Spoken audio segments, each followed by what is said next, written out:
And joining us now for more is the president of Planned Parenthood, Alexis McGill Johnson. Thanks so much for being here tonight. We appreciate your time.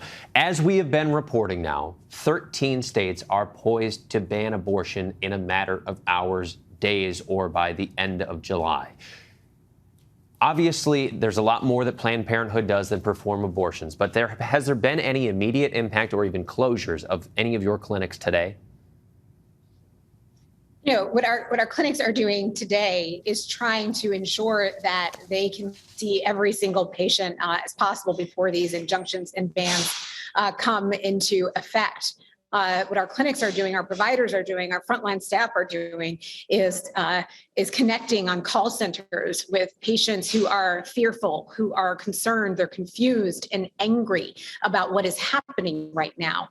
And they know that the Supreme Court has just failed them. It has just delivered a striking blow to rights that they should have within their own state. So that is what's happening in a Planned Parenthood health center across the country right now. I know that we've seen some confusion outside of the Mississippi abortion clinic that was centered on the Supreme Court case where people are trying to tell them that they can't go in and have abortion procedures done, even though that's not true right now. So let's be clear about with Planned Parenthood, in these states that now have had abortion bans kick in, what resources are available to some of these women, some of whom might have been anticipating getting an abortion today or could be pregnant right now?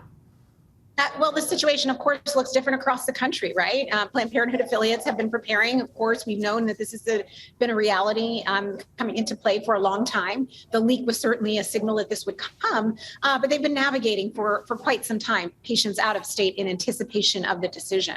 As a reminder, we are in, a situation in Oklahoma and Texas already that has so severely restricted access to care that we've already been supporting patients traveling to other states. And we know now that states like Missouri and South Dakota health centers have been forced to stop providing abortion care. So that is, the reality.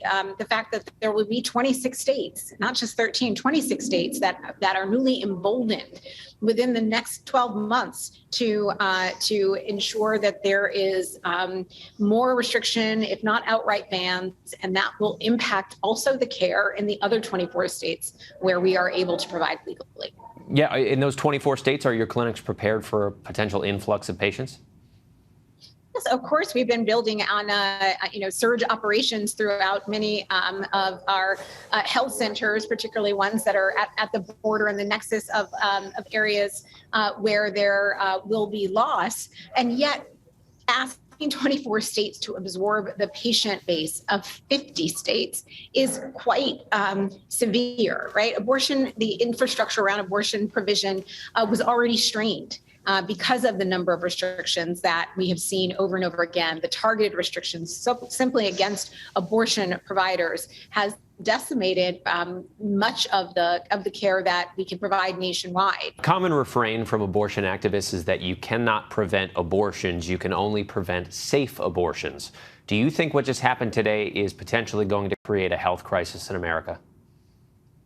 It is a health crisis. It is absolutely going to be even stronger. We saw on the cover of Lancet journal, medical provider journal, that they said people will die, right? This is not a drill. The fact is that people will be impacted, particularly those who are most vulnerable, who don't get access to the right information, who don't get access to time-sensitive appointments. And there will be people who are forced into pregnancy, right? That's also part of this reality, that there will be people who won't be able to get out of state or won't be able to get the care that they need. And that is also going to have a devastating impact on the family they currently care for, as well as their selves, their emotions, and their communities. I want to play for you something, Alexis, from one of the three Supreme Court justices who voted against this ruling today, Justice Sonia Sotomayor.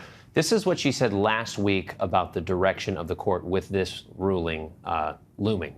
Look, there are days I get discouraged. There are moments where I am deeply, deeply disappointed. And yes, there have been moments where I've stopped and said, is this worth it anymore? And every time I do that, I lick my wounds for a while. Sometimes I cry. And then I say, okay, let's fight. So tonight, as so many women and so many people are feeling discouraged and defeated, Alexis, what are some concrete ways that they could take action? But my message, my energy is exactly like Justice Sotomayor, and I'm so grateful for her and the other two justices and their dissent, their powerful dissent, because what it says to me is, no, we will not go back. We will not back down.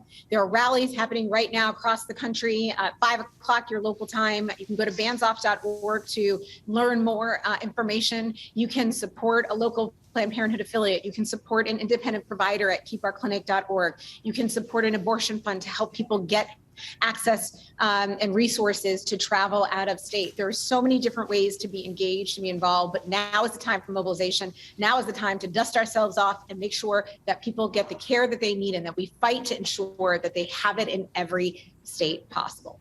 Planned Parenthood President Alexis McGill Johnson, thank you for your time. Hi, everyone. George Stephanopoulos here. Thanks for checking out the ABC News YouTube channel. If you'd like to get more videos, show highlights, and watch live event coverage, click on the right over here to subscribe to our channel. And don't forget to download the ABC News app for breaking news alerts. Thanks for watching.